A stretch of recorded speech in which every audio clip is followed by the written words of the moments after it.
بسم اللہ الرحمن الرحیم۔ واجب کی تعریف۔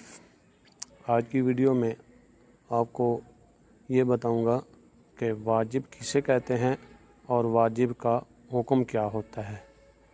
تو جو واجب ہے یہ فرض سے کم درجے کا ہوتا ہے، یعنی فرض کے نیچے۔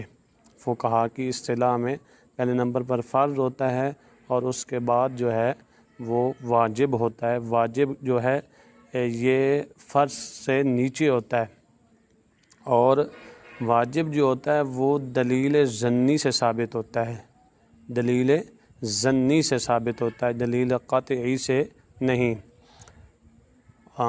جیسے آیات غیر منصوصہ، اسی طرح خبر غیر متواترہ جو ہوتی ہیں ان سے جس چیز کا ثبوت ہو وہ واجب ہوگا۔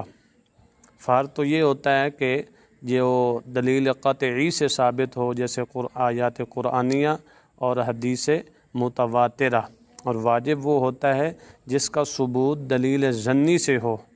اور دلیل ظنی کون کون سی ہیں؟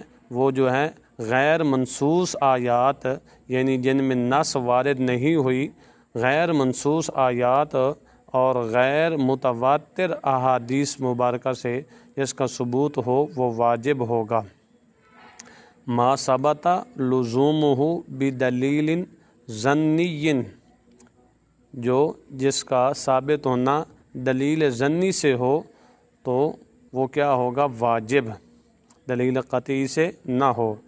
تو اس کا جو ہے ثواب کرنے والے کو ثواب جو ہے وہ فرض سے کم ملتا ہے۔ اسی طرح جو اس کا تارک ہوگا، چھوڑنے والا ہوگا، اس کا جو ہے عذاب وہ بھی فرض سے کم تر ہوگا۔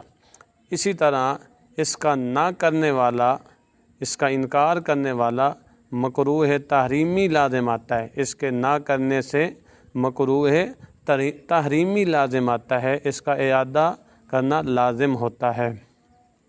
واجب کا حکم کیا ہے؟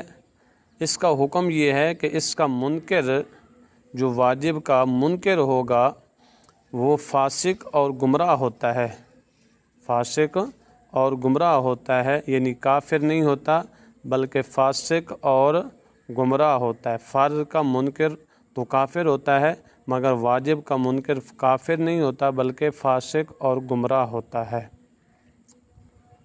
تو امید ہے آج کی ویڈیو، آج کا مضمون آپ کو سمجھ آ گیا ہوگا۔ والسلام۔